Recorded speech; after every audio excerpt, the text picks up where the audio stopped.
Twelfth class के बच्चों के लिए पहले चैप्टर का सबसे इम्पोर्टेंट टॉपिक चार्ज। आज हम जानेंगे चार्ज के बारे में। अगर आपने चार्ज को अच्छे से समझ लिया तो समझ लो पूरा चैप्टर बहुत मज़ेदार होने वाला है आप सबके लिए, इसलिए इसको ध्यान से सुनना शुरू कर रहे हैं। सबसे पहले चार्ज।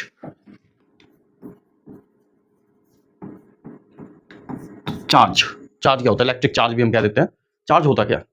चार्ज एक प्रॉपर्टी है। क्या है? प्रॉपर्टी। फॉर एग्जाम्पल मैं बात करता हूं कि प्रॉपर्टी कैसे, प्रॉपर्टी का मतलब क्या आ रहा है, व्हाट इज प्रॉपर्टी। तो इस चीज को समझते हैं, प्रॉपर्टी कैसे। मेरे हाथ में आप देख रहे हैं स्टाइलस है, मैं बोर्ड पे इस पे लिख रहा हूं। तो इसकी प्रॉपर्टी क्या क्या है? मैं कहूंगा कि ये इसका कलर कौन सा है, तो कलर क्या है इसका? ब्लैक। मैं कहूं कि ये कौन से मटेरियल का बना हुआ है?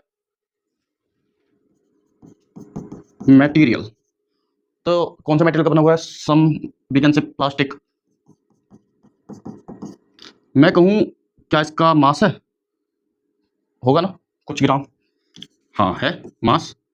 तो कितना मास हो सकता है इसका? हम मान लेते हैं 50 ग्राम। तो ये जो मैंने कॉलम्स में चीजें लिखी हैं इस तरफ क्या है? ये प्रॉपर्टीज है, और इस तरफ जो मैंने लिखी है ये उन प्रॉपर्टीज की वैल्यू है। फॉर एग्जाम्पल कलर कौन सा? Black. Material plastic. Mass 50 gram. इसी तरह से चार्ज भी एक प्रॉपर्टी होती है एलिमेंट्री पार्टिकल्स की। Which are elementary particles? Like electron. Electron हम प्रॉपर्टी लिख रहे हैं एक साइड, एक तरफ उसकी वैल्यू लिखेंगे। अगर मैं कहूं इलेक्ट्रॉन का मास होता है तो आप सब कहोगे यस होता है, 9.1 इंटू 10⁻⁻27 kg।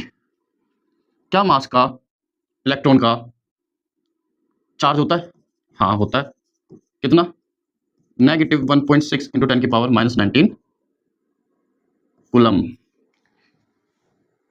इस तरीके से चार्ज एक प्रॉपर्टी है। ओके।